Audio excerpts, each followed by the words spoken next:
Hello everyone, I'm Dr. Mona and I am back for our COVID lives.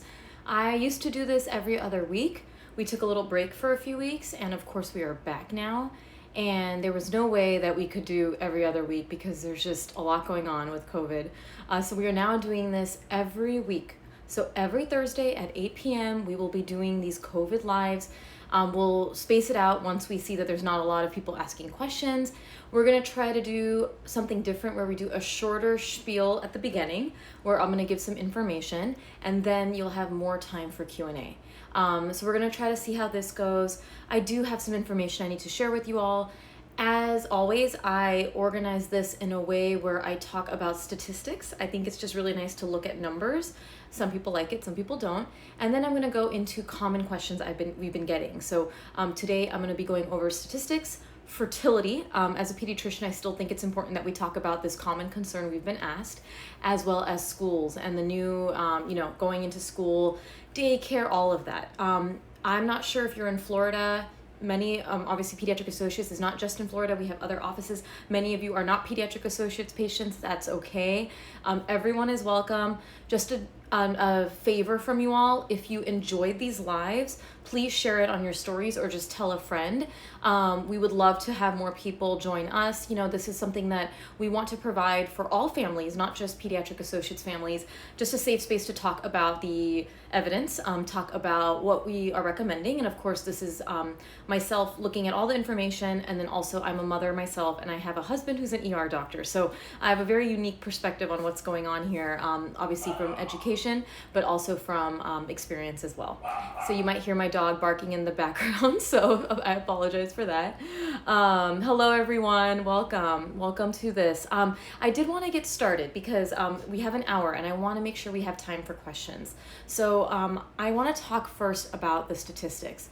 And when you hear the numbers, it's going to sound pretty bleak, especially if you're in Florida, okay? And it's a little stressful, it's a little scary, but I'm gonna go over it. I'm right there with you. I have a 20-month-old. I am practicing. It's not fun seeing all these numbers, but we're gonna talk about, well, what can we do with these numbers? What does it mean, so that you're not left like, well, how do I interpret it? That's the point of these lives. So first, I'm gonna go over some statistics. As a reminder, another reminder.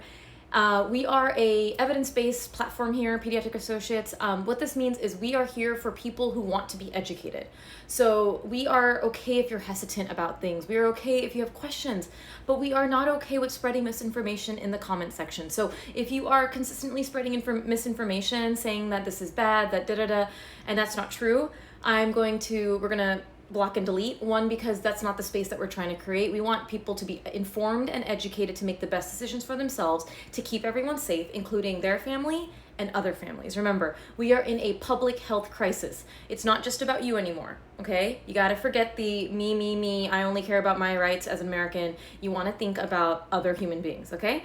We are the only industrialized country with COVID cases this bad for having the vaccine program we have. So that says a lot about how much of an embarrassment we are right now. So you really want to make sure that you are understanding that we need to do things a little bit better for us to get out of this mess. So first of all, where I get my information from is this is the American Academy of Pediatrics and Children's Hospital Association. They have data that's released every week. Now, unfortunately, a lot of states have stopped reporting data. Sadly, Florida is one of them. So when I talk about this data, we have to take it with a little bit of grain of salt, because Florida, which is the epicenter, stopped reporting hospitalizations June 24th, and we are in August. This is a big problem. This is a big problem that we obviously in this level are not able to handle. This is a public, state-by-state public health information issue, but I want us to talk about the data and what I want to tell you that's happening clinically. So remember, everyone always wants to see the data, which I am going to talk about, but I'm going to give you what's happening overall, my husband's perspective as an ER physician in South Florida, and just an understanding of what we need to do. So right now, up to date, 4.2 million kids in the United States have tested positive for COVID up till now. 4.2 million have had a positive test at some point in this pandemic. 71,726, so 70,000 cases in the last week in the United States, but that could be higher because some states aren't reporting, okay? So we got to remember that this is not every state reporting. Now, they've stopped. They just decided this pandemic is over when it's not. Compared to last week, that's 38,000. That was the week prior. So in the last week, we've had 71,000. The week prior, from the week to week, was 38. So we've almost basically are doubling every week with the COVID cases. And this makes sense because of the fact that adults are also getting this. So of course, kids are going to get it. And I'll get into what's happening and what we're seeing. The positivity rate across the data that they got, and I want to explain what this is. Positivity rate is if you go to get tested, how many people actually come back positive. And this is the positivity rate of children. It ranges anywhere from 4% to 19%. So that means 1 in 5 children, guess who has the highest? Florida. 1 in 5 children in Florida are being tested positive. This is only children who are going to be tested. There's a possibility that we're getting this and we don't even know. So 1 in 5 is too high, in my opinion. And I'm going to explain why I am concerned, even knowing that the hospitalization rate is still low. So we don't have data in Florida, but we are still not seeing so many hospitalizations, but we are seeing it rise. And that's what I've been talking about in the lives. If this is your, not your first time being with me, I've talked about this. I've said that we got to be watching this because the hospitalizations are going to follow infection, right? MISC, which is the inflammatory condition. This happens a month after someone's exposed to COVID. So we are starting to see hospitalizations tick up. Right now, the hospitalization rate is 1% of cases. It sounds low, but what I want to say is, yes, it's low. I overall am not worried about a general child getting sick, but that's still 1%. That's still families that have to go through this, right? So we want to understand what can we do as a community so that no kid is hospitalized. I mean, we don't want anyone to be sick. I don't care. We tend to look at the positivity rates. Well, what is the survival rate? I think that's great. I do that too when I make decisions for my family. When I make decisions for my family, I'm saying, hey, yeah, I'm pretty sure that if we travel, Ryan will be okay, my son, will be fine, this will be fine, but what can I do to protect other people so that I don't spread this to someone who is vulnerable, right? We have to think about our community. And that's something that I've been preaching for a long time. You gotta make sure that you're looking out for each other. Just some other data. Again, I know so many of you are probably not in Florida, but this is really dire down here. So if Florida was a country, we are ranking number 10 in the world of cases last week. If we were a country, number 10. I mean, this is absurd and ridiculous. There's no way of sugarcoating it, okay? Over the past month, Florida has gone from approximately 16,000 cases a week to 110,000 cases a week. And we're adding about 400 to 600 more hospitalizations every day, okay? I need to be clear, this is the worst we have seen in the pandemic, and people are acting like it's over. This is the worst. Worse than when this started, worse than last summer. We have surpassed last summer's number. The last time we've seen numbers like this was July 2020. Okay, it's not good. And what's frustrating as a clinician and what's frustrating is that the messaging is off, and we got to make sure we understand again what we need to do. And I'm going to get into that. I know I'm like leaving that in suspicion, but I think you know the answer. But I want to explain why and what we need to do as a community in just a bit. Over 95% of those hospitalized are unvaccinated. And I will speak about breakthrough infections, okay? I will speak about what that looks like a little bit if anyone has questions.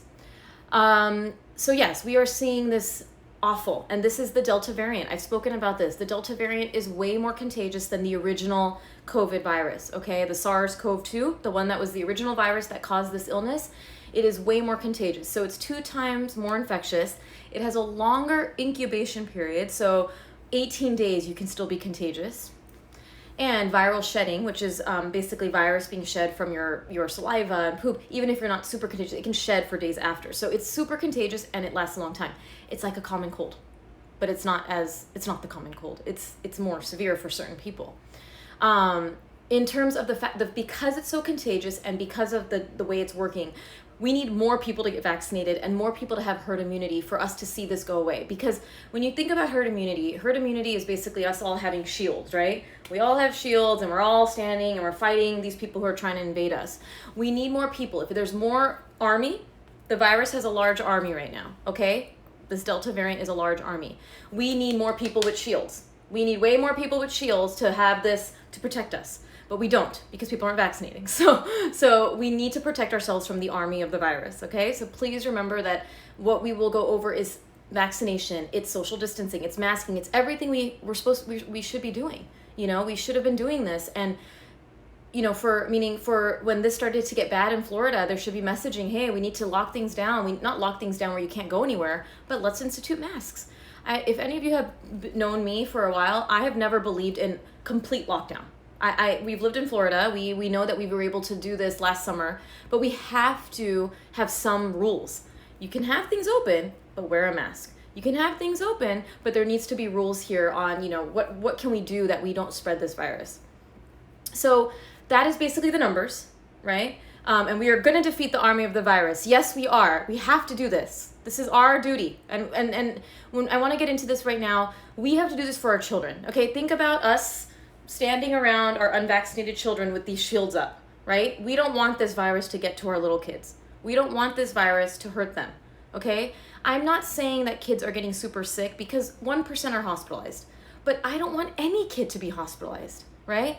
Any kid. We don't want any kid because these are children, these are children. And it's something that we just want to protect those. Unfortunately, right now, I'll talk about kids. Unfortunately, right now, we don't have statistics and data on which children are most vulnerable for hospitalization, okay? So what we are seeing, and this is again talking about clinical, what we see, and I have to be clear because I know people are gonna be like, well, it's not what is data. Data lags, okay? Data lags. So I'm telling you what I'm seeing and what we are seeing across the country in PICUs, which are pediatric ICUs, in ERs, and the data will follow, okay?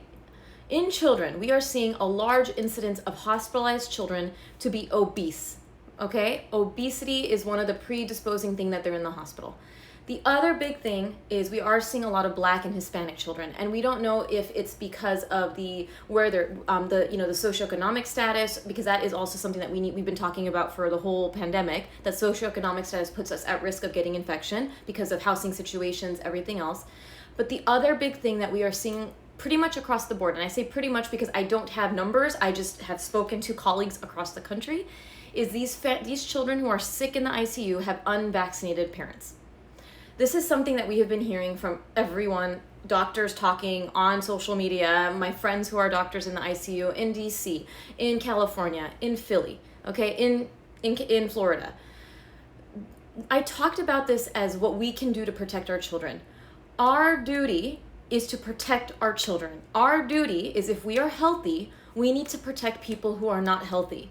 I don't know how to make it clear that this is a public health emergency. And when it's a public health emergency, we cannot stop, we have to think about other people. We can't just think about ourselves. I would love to go to dinner. I would love to go out and party. No, I don't party, but I would love to do things, okay? I would love to go to dinner with my husband. Right now, we have stopped. We've stopped doing any social activity because of how bad this is. We have to read a room. We have to understand, well, even though we are vaccinated, this is probably not the right time because this virus is circulating like crazy. We need to keep it to what is essential for our lives. And speaking as a mother, and people are going to ask me this, what is essential for our lives is what we need to do for work, what we need to do to survive. And this means we go to the grocery store, we do what we need to do in terms of getting materials. Childcare is a big question I've been getting. What are you doing with childcare? I am sending my son to a daycare or to his school. He's a toddler. They don't wear masks because they're under 2. I look at this as a benefit and risk situation. I work. I need someone to take care of my kid. They are doing as much as they can for precautions. They are, thankfully, I'm not going to say where he goes, but they have vaccinated. The teachers are vaccinated. This is important to me. This is stuff that is important because it adds to risk reduction, right? It's what we should do. And if your child's not masked, the adults around them being masked helps. And I don't know if you know, I've talked about this well into this pandemic, like a long time ago. I talked about, I did an article about how even during the heavy part of the pandemic, it was the children in unvaccinated, or the children of families who were unvaccinated, right when the vaccine came out, that I was seeing have more issues. The other thing is if a family member had COVID, the other thing that we saw, this was back like last summer, the children were more likely to get it, right? An exposed family member, because you have to be living with that germs, right? So we got to remember what we can do to protect our kids. And so when I look at this, I'm not worried. Like, I'm not like, oh my God, this is terrible. But we need to do, as a society, we need to do more, right? We need to do more so that we can protect more people. And you obviously are going to hear me talk about vaccination because that's what the vaccine does. The vaccine, if enough people get it, we have enough shields to protect us against the virus army. Okay, this is what we need to do. We need more shields, and we don't have enough shields. And when something is so contagious, they have doubled 3 times their army. So we need to 3 times our army too, but we're not. So that is how we're going to protect our kids. So when someone asks me, what is the best thing I can do for my child? Vaccinate. If you, for some reason, are still deciding not to vaccinate, you need to be very cautious right now. I mean, especially in South Florida and any part of Florida, it is like catching the common cold right now. I'm talking the transmission is almost like, so in original COVID, it took about 15 minutes of exposure, 5 minutes of exposure for this variant. So it's not enough anymore to just say, well, I'm just going to be careful. You need to be very careful if you are not vaccinating, because if you are not, you are going to bring this home to your child. There's a high risk of that. Now, in terms of breakthrough infections, this will be my last, I'll talk about this and then the fertility, and then I'll answer questions. In terms of breakthrough infections happen when viruses are circulating more. We are, right now, let me get to the number really quickly if I can. I apologize. I wanted to see what number I had, and if I can't find it, that's fine. They were approximating, the CDC is approximating that for every 100,000 people who are vaccinated, there's about 7,000 breakthrough infections. They haven't, that's pretty, 7,000 out of 100,000. It's not high, but it's something. And the problem is you are going to be more susceptible to breakthrough infections when there's more virus circulating, right? There's not enough people to protect us. We need our peers and everyone else to be vaccinated for us to be protected too, even if you're vaccinated. There was a study there was a concern that even if you're vaccinated with the Delta and you get the Delta variant, you can transmit. And I'll get into, when I do the question and answers, I'll go into guidance for that. But we have to remember that if we are in Florida, you got to act like you are not vaccinated right now. I mean, it sucks, but this is what happened when people don't vaccinate. So it's really important. I mean, there's no way around this. And my husband's ER is at capacity. The hospitals are full. Your loved one will not have an ICU bed. And I don't, meaning adults, especially. Kids, there's beds, but I don't want your kid in the hospital. So you got to consider what you're doing now. I mean, 7 months in, this vaccine is safe and effective. And the only way we're going to get out of this is vaccination. And maybe people are waiting for approval, but it needs to happen because we're going to be stuck in this for a long time. The last thing, fertility, and then I'm going to answer questions for half an hour. I'm going to add a post after I do this live. But there is no concern for fertility, lactating people, or pregnant people. The American College of OB-GYNs has released a statement talking about how they are supporting vaccination. There are no studies to ever say that there is any problem, and studies actually show safety and efficacy of the vaccine, and also that in pregnant people, the antibodies can be passed to baby. So there is benefit here. I will be attaching an Instagram post from a fertility doctor who I love on social media, who adds all the resources, so you can look it up. But just to be clear, COVID vaccination does not cause antibodies to cross the placenta and cause damage. COVID vaccination does not cause increased risk of miscarriage. No impact on no impact on male fertility or female fertility. And COVID-19 vaccine antibodies also do not cause miscarriage and do not cross the placenta. That was also said by the American Society of Reproductive Fetal Medicine. So there are 3 different societies: the OB-GYNs of the country, reproductive medicine, and maternal health. All 3 have said it. And when 3 big organizations say that they've done it, you need to remember that we want people to be safe. I don't understand why people think that the medical community doesn't want to keep people safe. We are so burnt out and we're so tired. We don't want to see you in our offices. We don't want to see you doing all of be sick and dying in the ICU. We don't want to do that. We don't want to. We want everyone to go back to their lives and just deal with normal illnesses. So to mistrust a medical system makes no sense to me. When 7 months in, we have come out with data. And I'm going to attach that link as on the stories because I really want you to read it. In terms of schools, masks should be required. I'm going to be honest, if your school is not requiring masks at this point and you have a school-age kid, especially over 5 years of age, you should consider not sending them. This is my recommendation. This is actually a AAP recommendation as well as the CDC, that all children should be wearing masks. And this is different advice than what I would have given 2 months ago. 2 months ago, we were actually dealing with really good situation, but Delta changed everything. And I've said that before I left I had to go away for a few weeks. I said we have to look at things week by week. At this current moment, you need to have your child in a mask if they are over 5 years of age and going into in-person school. If you are attending a school that is not doing that, you are putting your child at risk. If that's risk that you're willing to take, that is a decision you make. But you have to understand what that means for your community, right? We want all children to be in school. We want our immunocompromised children to be in school. We want our children with issues that, obviously respiratory issues, neurological issues that cause them not to be able to breathe. We want them to be in school. And in order for them to be in school, we have to mask. It's an easy thing to do. It's not infringing on rights. It's a piece of fabric we put on our face, and our kids over 5 are capable of doing it. So I don't care what we're hearing, AAP, CDC, as well as myself do support mask wearing. It may not be forever. Remember, they're not going to be wearing masks forever, but we have to consider what's happening with Delta, and we want to keep them safe. I'm going to go through questions now, okay? Let me go back up. And again, I'm going to try to do the big ones. We have 40 minutes, so this is fantastic. Sorry again, let's go back up. I'm not going to answer ones that are kind of complicated or that I've already answered. Can you talk about, I'm going to go through order, so that's fine. Can you talk about pros and cons of delaying preschool for 3-year-old and what's important for development at 3? I'm not going to go into the developmental stuff because that would take too much time, but pros and cons. I have a 20-month-old and I'm sending him to school. I'm going to be speaking with the AAP soon. I'm actually very excited to announce this. Next week, I'll be doing, I have a meeting with the AAP, which is the American Academy of Pediatrics, to talk about their masking recommendations. I believe that masking recommendations should be 5+. The AAP currently has 2+. I'm going to be meeting with them to talk about data. The reason I'm bringing this up is no other country has 2+ as a masking requirement. So I want to talk to them about where this data is coming from. Why can't we do 5+? And why I'm saying this is I want to balance development with benefit and risk. This doesn't mean that you can't mask your child at 2 because if you feel comfortable. I'm talking about mandates. I'm talking about, we are seeing that children under 5 may not be transmitting this as much.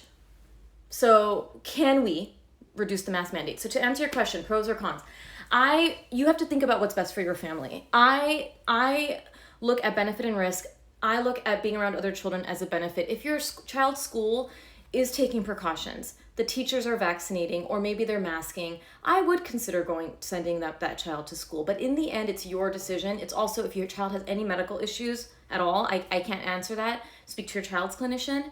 But it's all about benefit and risk. If the rule is your child has to wear a mask right now, I don't want to skirt the rules by any means. Maybe the policies will change down the line, but I still want you to do what you need to do, but the benefit is there for them to be around other children. If you want to delay because you're worried, that's fine too. But to me, the benefit outweighs risk of a child under 5 being unmasked with other children at this point. And I know this is a very bold statement, but this is something that we are seeing across the board right now. And that is something that's happening in many places. But the thing is, if that's happening, the teachers need to be vaccinated or be wearing masks. Right? I don't want you to send your 3-year-old into the trenches and no one's vaccinated, and that's not what I'm trying to say. But I will keep you posted on what comes out of that meeting, what data they have, what data I have. It's going to be a very good meeting. I'm so excited. It's next week. Let's see. Why has Florida decided to stop sharing COVID hospitalizations by age for children? Unfortunately, this was a political move. They felt like it was scaring people. They felt like it wasn't needed. They felt like this pandemic was over. So they decided doing this a long time ago. Not only children, they now don't do daily COVID numbers. They do week 10-day numbers, which is it is a public health disservice. We have to remember that we can't put politics into public health. It's not okay because people die regardless of if you're a Republican or Democrat. So it's really more of a political move. I wish it was better. I wish it wasn't happening, but sadly that's what it is. Let's see.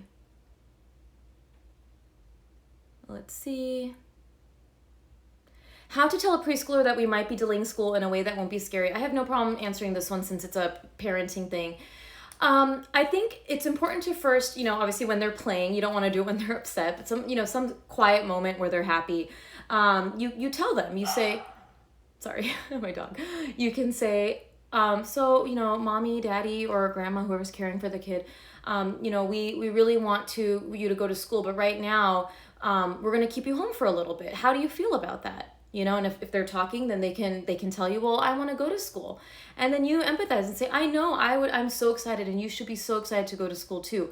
But how about, right now we are home, and then when you get to go to school, in a month, you can pick out your backpack and we can get really excited. And you want to basically tell them the rule, but empathize and listen to what they're saying, right? So you're not saying you're not going to school because COVID's crazy. No, that's not what we say. We say, this is fun. Right now, mommy, whoever's the caretakers, let's just say it's a mommy daddy's unit. Mommy, daddy want you to be home. We have someone who's going to come take care of you. We'll do activities. What do you want to play with? Like, make it fun. A 3-year-old doesn't need to be told what's happening. They don't need to be, told. If they ask questions, some kids will, then you respond. And respond honestly. I think, we try to sugarcoat things for kids sometimes. You don't need to say, you can say, you know what, there's this virus going on and we want to keep you safe. But you know what, mommy and daddy will keep you safe. What can we do to help keep each other safe? Oh, I can wash my hands. I can wear a mask. I can, if someone's not feeling good, I can help kiss their boob. Just you're kind of making it fun, but not scaring them. Well, a lot of thank yous. You are so welcome. Please, if you can, share it. We're trying to get to 10,000 so I can start adding swipe ups. Because if I can add swipe ups, we can really make these resources better. I can add the links for the fertility studies that I have. All of this is evidence-based, right? I hear concerns that it's so new. It is not new. I mean, there's billions of people and, vaccines have a really good track history for not having any long-term issues.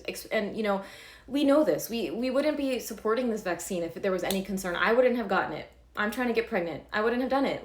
You gotta understand that you have to trust science at some point. Science is how we're here right now. If we didn't have science, if scientists had not eradicated all these diseases, we would be dead. I saw this post the other day. If they had not eradicated these diseases, we would be dead at 40. We would be dead of polio. We'd be dead of smallpox. We'd be dead of the flu. But we have the ability to live a long life because of science. So don't discount it. Trust it. I mean, science is amazing. I mean, it has done so much for us and it's going to continue to do amazing things, but we have to support it for it to work. It's not going to work if people don't trust it. Okay. Let's see, my daughter had suspected MIS-C, and of course the Florida isn't requiring kids to wear masks. Super nervous about her going back to face-to-face. Look, I hear you. I hear you that this is a difficult decision. And like I said, we have to keep politics out of public health because the virus doesn't care if you're what political backing you have.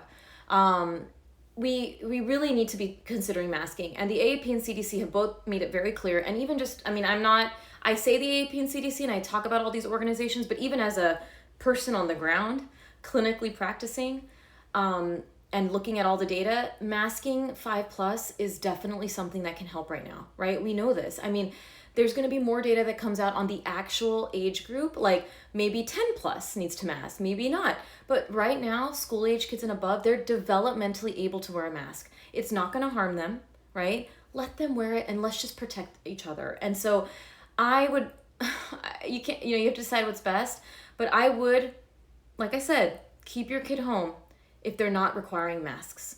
They have to require masks. And if they're not, it's not worth it at this moment. Things may change in a month. And remember, we're doing this every week because if that changes, I will let you know. I'll say, take the masks off. I'm not trying to make everyone wear masks if we don't have to, but it's important to look at what's happening in the situation.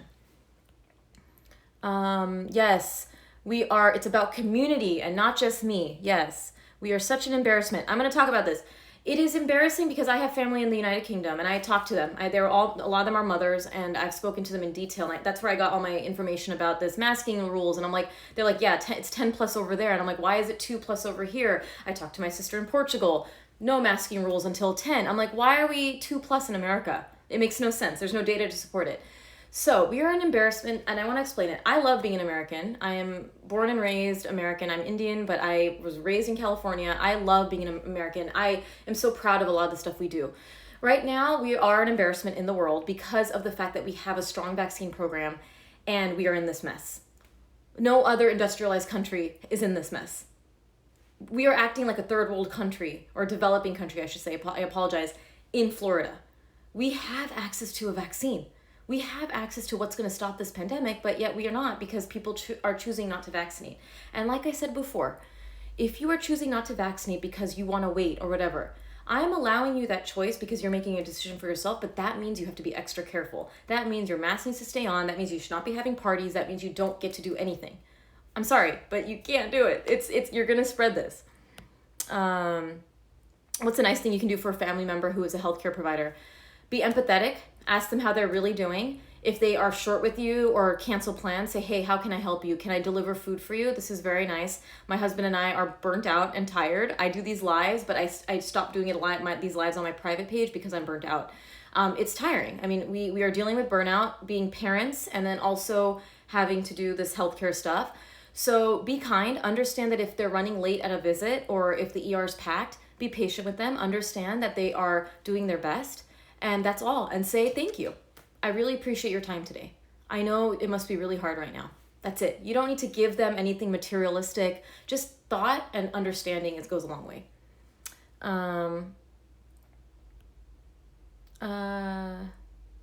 Would you keep your kids home in Florida if you had the option? I'm scared to send them mask optional. They remained virtual last year. I'm also concerned to have them isolated again. This is a balance thing. I remember I agree with you. We talk about the benefit of school is there. The benefit of school, and that's why the AAP and CDC both agree that we want our children to be around each other. It's important for them, but it's also important to protect others. So I've said this before and I have to say it again. If you are not worried about your child, and I'm going to speak very honestly, I am not worried. I am not emotional and upset about everything because I'm worried about my son.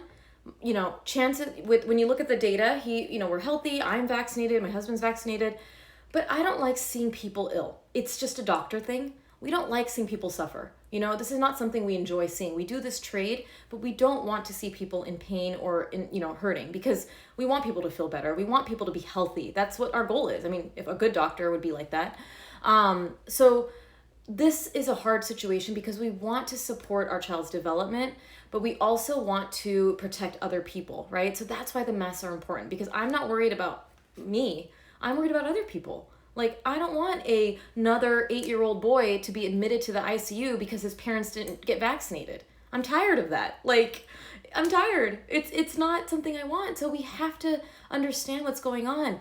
And like I said, if you are not vaccinated, you got to be really careful right now. Like, common cold, contagious, careful. Vaccines add protection, so I'm not so worried about breakthrough, okay? Even if you get a breakthrough, the chances of transmitting, yes, it's there, I understand, but it's low, lower than if you were infected. But it's really more important if you are unvaccinated that you really think about what you're doing in terms of protection.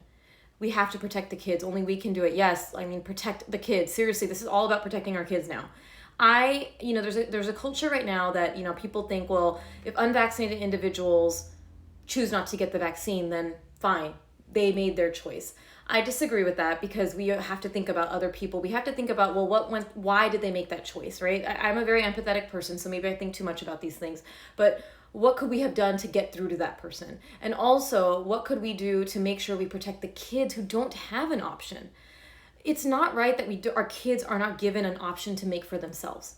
We are responsible for our children. When they turn 18, they can make their own choices. But it is our responsibility and our duty to protect our kids and protect everyone else's kids too. That's why we vaccinate. And that's why you vaccinate your children against all the common like measles, chickenpox, because we want to help other people and we want to help our children. Are you seeing individual businesses implement their own mask mandates? So I don't know where you're asking this question from, but yeah, I'm in South Florida. I'm in Fort Lauderdale. I see a lot of businesses still requiring it. I'm pleasantly surprised. Where I shop, Target and Publix, people are still wearing masks. I would say 80% inside, which I think is pretty good. And there's no mask mandate. So look, it depends on where you're living. I've started wearing masks again. I wear the mask we don't go to restaurants at this moment. I started wearing masks again in indoors in terms of Target, in Publix, because I just want to add more protection. Remember, masking is not fear. Masking is protection. Okay. No. Okay, any studies on amount of antibodies in newborns with moms who were vaccinated? We don't have that. Okay, so that means that what this means is antibodies are passed, but we don't know is how long that, if it provides full immunity or if it provides any immunity that protects them. But listen, when we look at the trend of any other illness, antibodies help, right? We know this. But I don't want it to give you false security that means you can be exposed to all these people with COVID for your baby. We still want to protect them because we don't think or imagine that it's enough to protect against a super contagious infection. So breastfeeding is great. Obviously, we support it. We want that. But if you're not breastfeeding, it's okay. I didn't breastfeed, so it's okay. But it's also important to remember, well, it's passing antibodies, but it's still not enough for what's happening right now. How do you feel like when people say it's like the common cold? Look, it's as contagious as the common cold, but it's more deadly than the flu. That's what I say.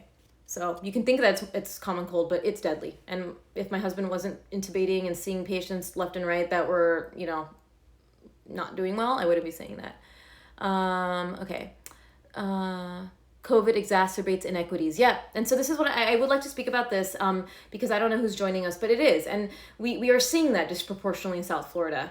Florida has a diverse population, but the socioeconomic status is kind of like the haves and the have-nots. There's not a strong middle class. It's really you have money or you really are kind of living paycheck to paycheck here. And that's unfortunate. And those people that are living paycheck to paycheck are dealing with more of the brunt of this. And that's not fair. That's not their fault, right? It's not their fault. It's education. It's a systemic issue. It's housing situation. We got to remember that when we judge people too, because I really understand that there is an education barrier sometimes. Okay.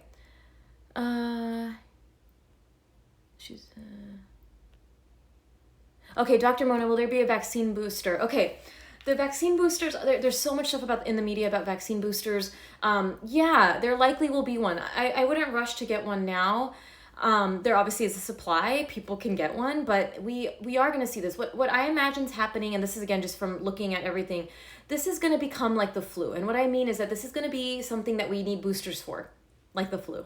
Why? Is that it's behaving like the flu in terms of variants, right? Flu has a lot of strains and variants too.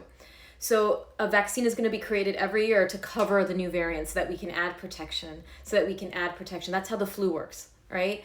It's not going to be as severe like this, right now the death toll from COVID is so bad because none of us have had this infection before. But it's going to be something that we have to do because you can get a variant that could be more deadly to you.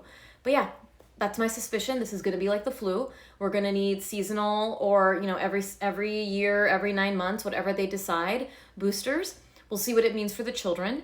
But that's what we're going to be living with. And it's okay to accept that. I mean, if you want to take some time and you don't accept it, that's fine. But it's what this is leaning towards. I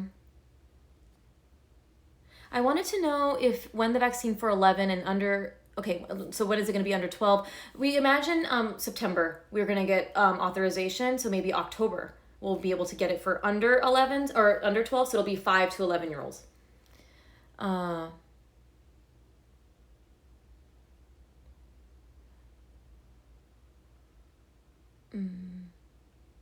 Hi, Dr. Amin. We have a trip planned to New York that we've paid a lot of money for, and we are wondering if we should still go given the current surge.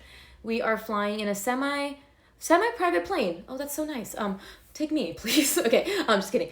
Don't take me. But I actually think that it depends on who's in that plane, okay? So I'm not so worried. Remember, I'm actually not worried about the flight, and the filtration is actually pretty good. I'm worried about points of contact that you're going to have on that trip. So if you are traveling and you've planned this trip and you are vaccinated, your partner's vaccinated, people on the plane are vaccinated, and if they're not, they're wearing masks, I don't consider that a high-risk situation.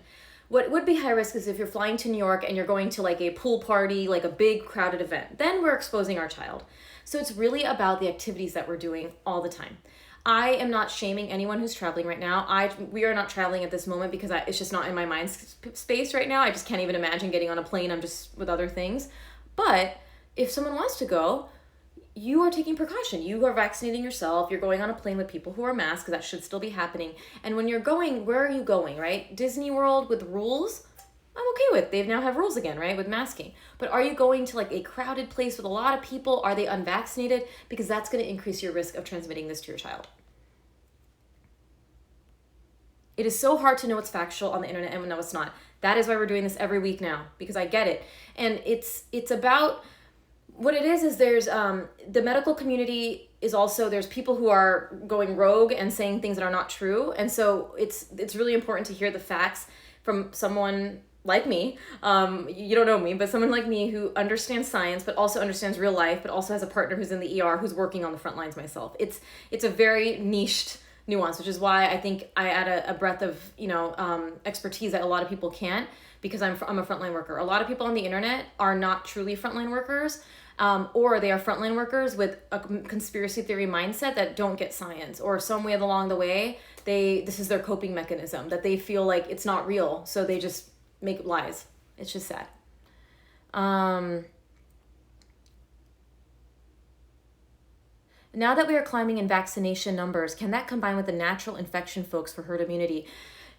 Okay, likely, but the problem is, the vaccine is more effective for immunity than natural infection because of all the strains. So vaccine is going to be what's more effective. You can get natural immunity, but you may not be immune to the other variants. Whereas these vaccines are so sophisticated that you are going to be vaccinated and be more protected against variants. It doesn't mean 100%. That's why people get breakthrough infections, right? But it is better to get the vaccine. So if I get COVID again, example, like if I actually get the illness, like I get a breakthrough infection, I would still get the COVID vaccine booster when it's due. I would still get the COVID vaccine, because that's just how it works with boosters, right? It's like the flu. You can get the flu illness, which I did 8 years ago, and I still get the flu vaccine every year, because it's going to basically, it's important for you because the variants are going to continue. You're going to always have variants, and there's now this Delta Plus, there's now this Lambda. I want to explain.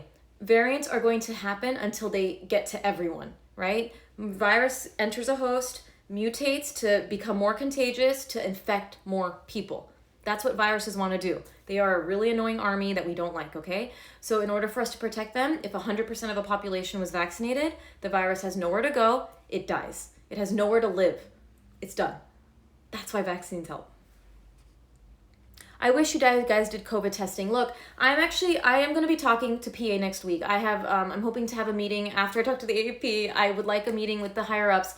I'm going to try to set that up for you guys. I want us to be a little more organized with our COVID protocol. I know it's been very frustrating to a lot of parents. If you feel like that's something you want, put a little heart symbol that if you feel like you want more support in terms of COVID testing or vaccination, just leave a heart, this is really important for them to see.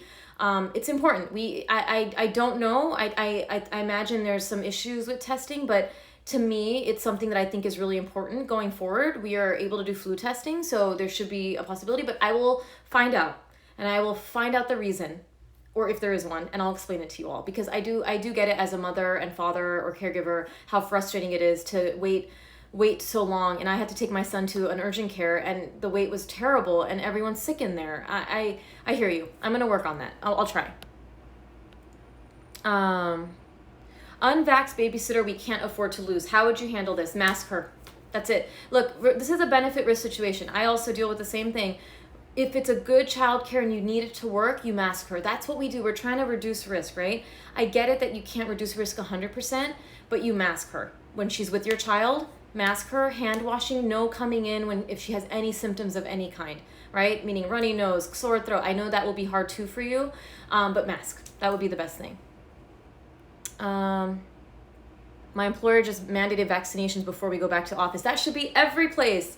Doctors' offices, pediatric associates, everyone should be doing that. We should be mandating vaccinations for employees. That's what this is about, right? We want people to be safe in a workplace, anywhere. I don't know if you work in healthcare, but that's an amazing thing.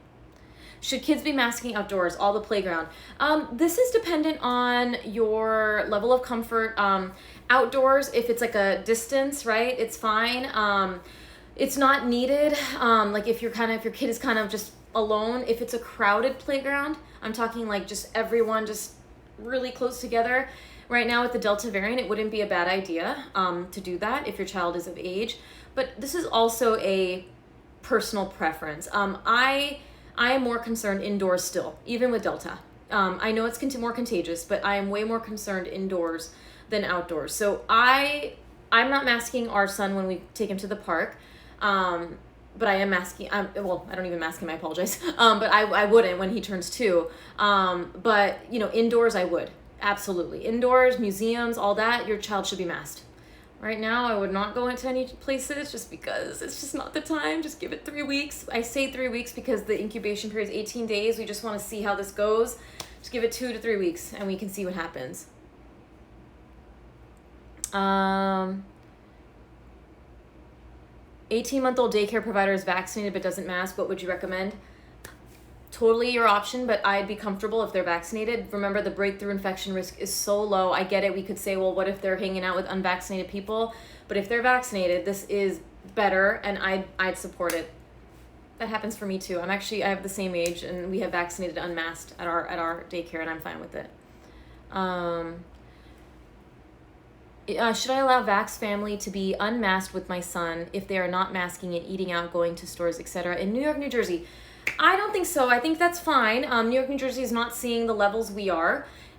Just to speak about it, if that same question, if you were in Florida, it's a hard decision. And again, it's a personal decision. If you're a vaxxed individual, I do believe in these vaccines. I would look at it more if the vulnerability of your child. So let's use an example. If your child is a newborn, I would take precaution with vaxxed individuals if you are in Florida. Does that make sense? Because of the rare chance of a breakthrough in a newborn's vulnerable, right? In terms of immune system. If you have a 6-year-old who's healthy and you have a vaxxed family member who's going out and enjoying life, I don't think that's an issue. So you got to look at the risk factor for the child. So if the child is high risk, meaning immunocompromised, or a baby, like a newborn under 3 months, I would mask your family members, even vaccinated or not. And this is just a personal preference, just because, again, the small chance that they get a breakthrough and spread it, we're trying to prevent that for our vulnerable children. If your kid is healthy, you don't worry about it, you can do it, but that would be my recommendation. How can they be sure when it's brand new vaccine? We are so concerned and torn. I'm going to add 2 posts for y'all to the stories for PA after we're done. One is by the fertility doctor that I love, Dr. Natalie Crawford. She's based in Texas. You can follow her on social for any educational, if you're trying to conceive or you're pregnant or, The other one I'm going to attach is from a public health pediatrician in New York. She is also a fantastic resource. She is all COVID all day long. I don't do a lot of COVID on here all the time. Dr. Risa, I'll be attaching her post with what you just asked. How can we be sure about this vaccine? It's really important to read. Please remember, we don't want to see people sick. The medical community does not, and I say medical community because some people are not on board with what I'm talking about. Like, I don't understand why there's still clinicians and doctors who are saying thing isn't real, and it's real. People are dying. We want to protect people. We don't want to see kids sick. Remember that.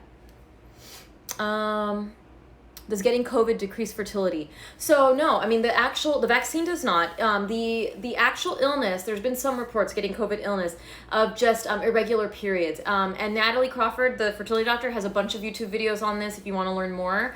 But no, it's not a permanent. It's like whenever your body gets sick, there's going to be inflammation in the body from an illness, COVID illness, that it can alter your period cycles. It doesn't mean it's permanent. It's not fertility. You're not going to get infertile from COVID or the vaccine, but it can just impact your cycles.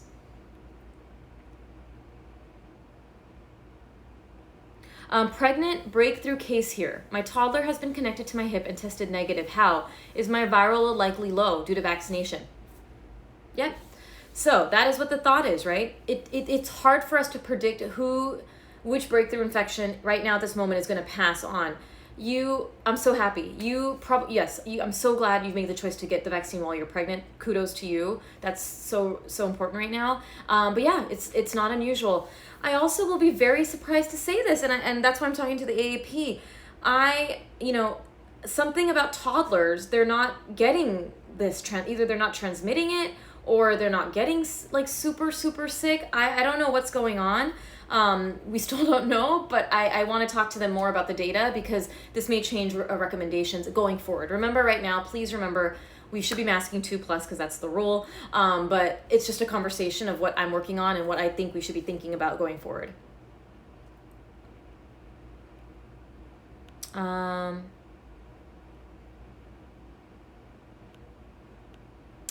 Okay, a lot of these are repetitive. Are people who had chemo previously considered immune compromised? It really just depends on your conversations with your oncologist. Likely no if you have, good, depending on the type of cancer, your counts, like your T cell counts, everything. But talk to your oncologist just to make sure.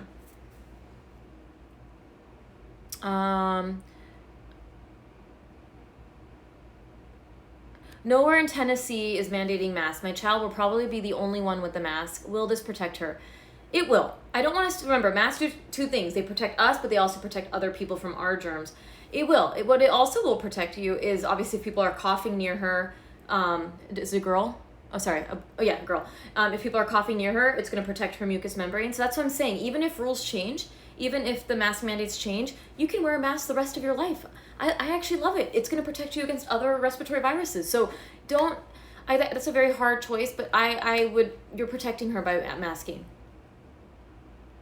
People think the government is out to get them. Look, I don't know. I don't know about that one.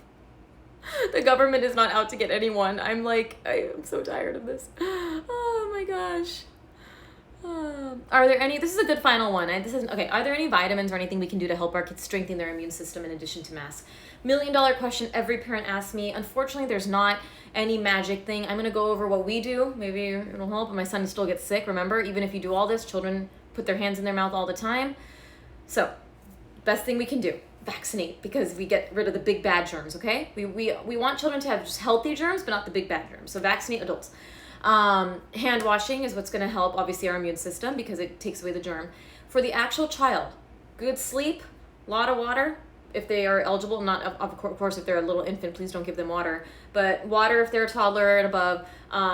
Good sleep. I hope you prioritize sleep. And a well-balanced diet. I know this is really hard, but plant-based food, so this includes vegetables and fruits, things that grow in the ground.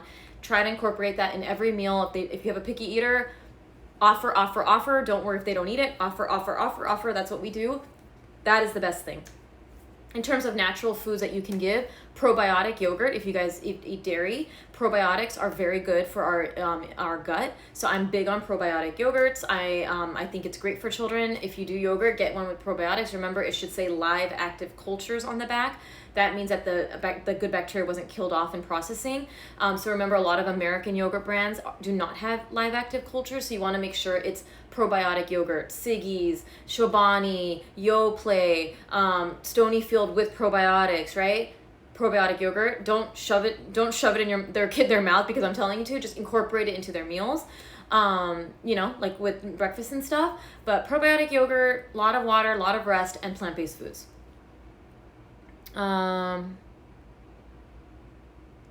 Can you share how to help toddlers mask? Okay, this will be my last question, and then we'll sign off. Remember, we're doing this every week. You must share it with everyone so that we can get to 10,000 so I can use the swipe ups. It's going to be awesome.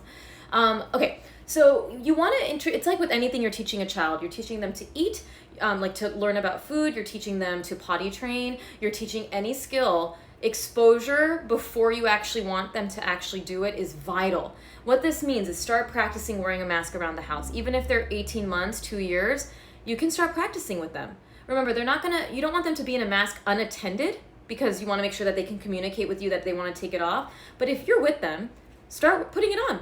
We've already started putting masks on Ryan. He's 20 months. So we put it on and we're with him and we're practicing, and you put it on for just a little bit and you wear yours too, and you just look at each other and you can make faces, put the mask down and look at, make faces and get excited. Toddlers also really like games. So children love games and they love feeling in control. So there's something called using a timer. So every day you build up and you set a timer on your phone and you say, okay, today, how long can you leave your mask on for? And you go 30 seconds. Oh my gosh. Do you think you can do a little bit longer? Okay, let's do a minute.